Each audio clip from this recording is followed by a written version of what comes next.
Immanuel Kant बहुत बड़ा philosopher है। बतौर फ़लसफ़ी इसके असरात बहुत ज़्यादा हैं, लेकिन बतौर अगर हम देखें इसके पॉलिटिकल आइडियाज़ उनका ज़्यादा असर नहीं है। उनका अगर ज़्यादा असर है कहीं हमें मिलता है तो वो इंटरनेशनल रिलेशंस में मिलता है। इंटरनेशनल रिलेशंस में इसने डेमोक्रेटिक थ्योरी दी है, उसके असरात काफ़ी हद तक नुमायाँ हैं।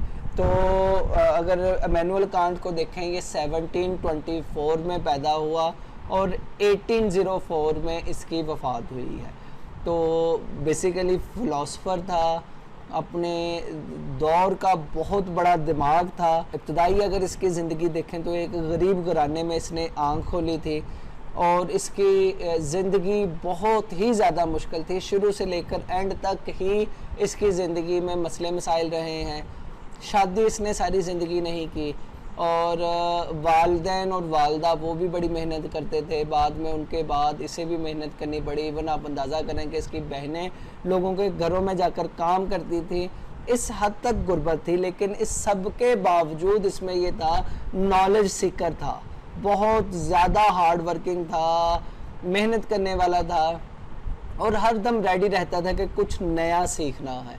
लिहाजा अगर हम देखें फ़िलासफ़ी में अरिस्टोटल बहुत बड़ा आइडियल था। इसके अलावा रेने डेकार्ट इसके ही दौर का वो उससे काफ़ी मुतासर था। फिर पॉलिटिकल आइडियाज़ में रूसो और मोंटेस्क्यू उसके आइडिया से बहुत ज़्यादा मुतासर था। प्लेटो और सोक्रेटिस उससे इसने पढ़ा हुआ था। तकरीबन अपने दौर से पहले के तमाम फ़िलासफ़र्स उनको बहुत गहराई से उसका मुतालिया किया था। तो ये था इसका, जबकि असरात इसके आने वाले अदवार में फ़लसफ़े में बहुत हमागीर थे। आईआर में, इंटरनेशनल रिलेशंस में इसके असरात बहुत ज़्यादा नुमायाँ रहे। अब हम आइडियाज़ देखें तो आइडियाज़ में इसके लिबरलिज़म का या लिबर्टी का कॉन्सेप्ट है, तो वो हमें मिलता है मॉरल लिबर्टी की शक्ल में। उसकी नज़र में इंसान बैक वक्त दो चीज़ों का मजमुआ है।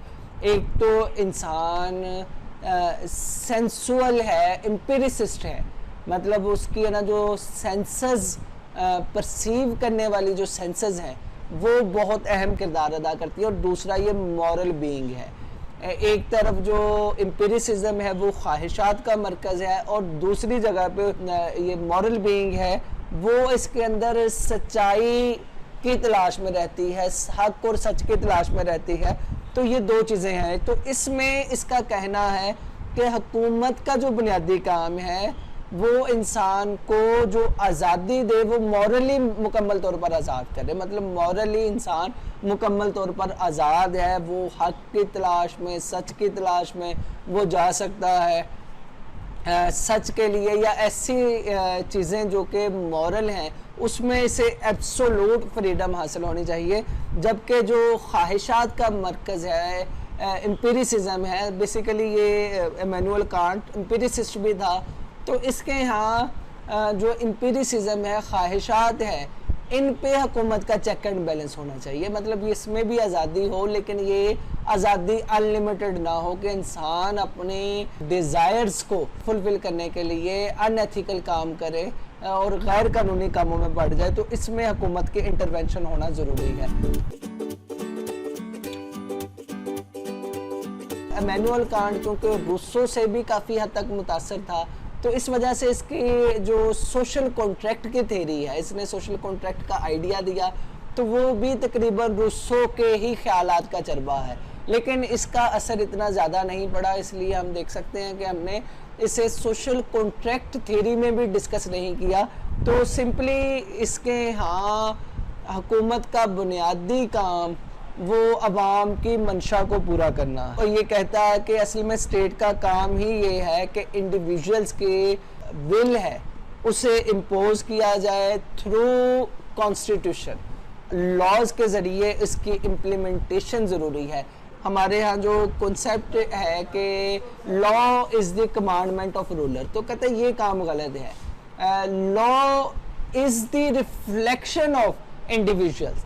इंडिविजुअल्स की जो है वो विल्स की रिफ्लेक्शन है, मतलब उनकी ख्वाहिशात का मरकज़ होते हैं लॉज, ना कि ये कमांडमेंट ऑफ रूलर है कि हुक्मरान ने वक्त वो जो चाहे मर्जी हुक्म कर दे तो वो लॉ बन गया, तो ऐसा कुछ नहीं है, वो इसके बिल्कुल ख़िलाफ़ है। उसका कहना है कि ये लोगों की डिज़ायर के मुताबिक ही लॉज को फॉर्मेट करे। उसमें इसका कहना है कि गवर्नमेंट का जो बेसिक फंक्शन है वो है मॉरल इंडिपेंडेंस, उसे सिक्योर करना, और जो इंसानी ख्वाहिशात जो हैं उनको एक लिमिट में रखना, उस लिमिट में कि वो कानून की खिलाफ वर्जी या दूसरों के लोगों की जो राइट्स की वायोलेशन का बायस ना बने। तो ये राइट जो है, राइट ऑफ मॉरल लाइबिलिटी, वो उससे फुलफिल करना ये हुकूमत का बुनियादी काम है। सिटीजन्स के जो नेचुरल राइट्स हैं, जो कि मॉरल राइट, नेचुरल राइट के इंसान आज़ाद पैदा हुआ है तो एक हदूद में रहते हुए वो अपनी आज़ादी को जो एंजॉय कर सकता है, तो ये नेचुरल राइट्स हुकूमत इनको कभी वायलेट ना करे, इनके ख़िलाफ़ ना जाए, इनको कर्टेल ना करे। और फिर कांट के यहाँ हुकूमत की जो बेसिक रिस्पॉन्सिबिलिटी है वो है गवर्नेंस करना, लॉ मेकिंग करना और जुडिशरी, यानी लेजिस्लेचर, एग्जेक्टिव एंड जुडिशरी का जो फंक्शन है उससे सर अंजाम देना, ये गवर्नमेंट का बुनियादी काम है। फिर वो कहता है कि हुकूमत जो लॉ मेकिंग करती है, उस लॉ मेकिंग में अवाम की मंशा, अवाम की ख्वाहिशात, उसे तरजीह हासिल होनी चाहिए, ना कि ये कि law is the commandment of ruler, ये काम नहीं होना चाहिए, बल्कि अवामी मंशा के मुताबिक लॉज बनने चाहिए। लोग जो चाहते हैं वैसे, जैसे जो रूसो ने जो बुनियादी बात की है वो यही की है कि अवाम की मंशा सबसे ज़्यादा अहम है। एक इंडिविजुअल विल है और दूसरी कलेक्टिव विल है, तो इंडिविजुअल विल को इसके यहाँ ज़्यादा प्रेफरेंस हासिल है। और ज़ाहिर बात है इंडिविजुअल जब लोगों की ख्वाहिशात मिलकर वो इज्तिमा की शक्ल इख्तियार करेगी तो ऐसे मुतालबे को गवर्नमेंट इम्प्लीमेंट ज़रूर करे, उस पर कानून साजी ज़रूर करे। तो ये इसका बुनियादी नज़रिया है। फिर सेपरेशन ऑफ पावर में ये मोंटेस्क्यू से बहुत ज़्यादा मुतासर था, तो मोंटेस्क्यू के ही नज़रिए को असल में इसने एक्सटेंड करने की कोशिश की है। तो उसमें इसने बुनियादी तौर पर कहा है कि एग्जेक्टिव और लेजिस्लेचर ये दोनों एब्सोल्युटली आज़ाद हों, एक दूसरे के काम में इंटरवेन ना करें। तो इसके यहाँ जो सेपरेशन ऑफ पावर ये बुनियादी तौर पर इन दो ही इंस्टीट्यूशन में है कि एग्जेक्टिव लेजिस्लेचर के काम में मुदाखलत ना करे और लेजिस्लेचर एग्जेक्टिव के काम में मुदाखलत ना करे। इसके यहाँ अगर ये दोनों पावर, लेजिस्लेचर और एग्जेक्टिव की पावर किसी एक पर्सन या ग्रुप ऑफ पर्सन्स के पास होगी तो अवाम की जो लाइबिलिटीज़ हैं उनको नुकसान पहुँचेगा और जो है फंक्शनली स्टेट बेहतर परफॉर्मेंस अदा नहीं कर सकती अगर ये सिलसिला होगा। इसके यहाँ 3 टाइप्स ऑफ गवर्नमेंट है। नंबर 1 मोनार्क, दूसरे नंबर पर एरिस्टोक्रेसी और तीसरे नंबर पर डेमोक्रेसी। तो ये मोनार्की और एरिस्टोक्रेसी की बजाय डेमोक्रेसी को प्रेफर करता है और डेमोक्रेसी में भी रिप्रेजेंटेटिव डेमोक्रेसी को प्रमोट करता है कि ऐसी डेमोक्रेसी जिसमें लोगों की मंशा के मुताबिक काम हो। ये ना हो कि अवाम ने लोगों को चुनकर असम्बली में तो भेज दिया, अब वो अवामी मंशा की बजाय अपनी ख्वाहिशात को लेके चलें या कुछ कॉरपोरेशंस उनकी बेहतरी के लिए काम करना शुरू कर दें, अवाम आम सिटीजन्स के लिए कुछ ना करें, तो ये गलत है। तो रिप्रेजेंटेटिव डेमोक्रेसी है कि अवाम की मंशा के लिए काम किया जाए। लिहाजा इसमें ये कॉन्स्टिट्यूशन को ज़्यादा प्रेफर करता था कि कॉन्स्टिट्यूशन असल में इंसानों के जो फंडामेंटल राइट्स उनको सिक्योर करता है, हुकूमत को भी स्ट्रेस करता है कि वो इंसान के फंडामेंटल राइट्स को सिक्योर करें और इंसान को मैक्सिमम बेनिफिट देने के लिए, वेलफेयर देने के लिए काम करे। और तो रिप्रेजेंटेटिव गवर्नमेंट ये बुनियादी तौर पर ऐसी गवर्नमेंट है जिसमें लॉज को सुपीरियरिटी हासिल हो। वो कहता है कि डेमोक्रेसी जो है ये अगर दुनिया में 2 सिस्टम पाए जाते हैं एब्सोल्यूट मोनार्की और दूसरे नंबर पर है डेमोक्रेटिक सिस्टम।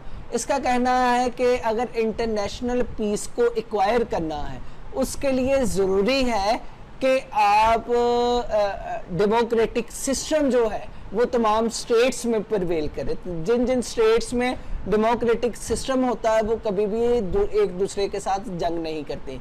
स्टेट जो जिन जिन में डेमोक्रेसी है वो जंग नहीं करते। इसके बरक्स जो मोनार्कियल सिस्टम है या अथॉरिटेरियन सिस्टम है ये जंग की तरफ ज़्यादा आमादा होते हैं। तो वो कहता है कि अगर आपने इंटरनेशनल पीस हासिल करना है, सिक्योर करना है, तो इसके लिए ज़रूरी है कि आप डेमोक्रेटिक सिस्टम उसे इम्प्लीमेंट करें। और फिर इसका ये भी कहना है कि ट्रेड के ज़रिए एक स्टेट दूसरी स्टेट के साथ कनेक्ट हो, जितनी ज़्यादा एक दूसरे पे आपके ट्रेड रिलेशंस बढ़ेंगे, इंटरडिपेंडेंस होगी, उतनी ही ज़्यादा कम जंगें होंगी।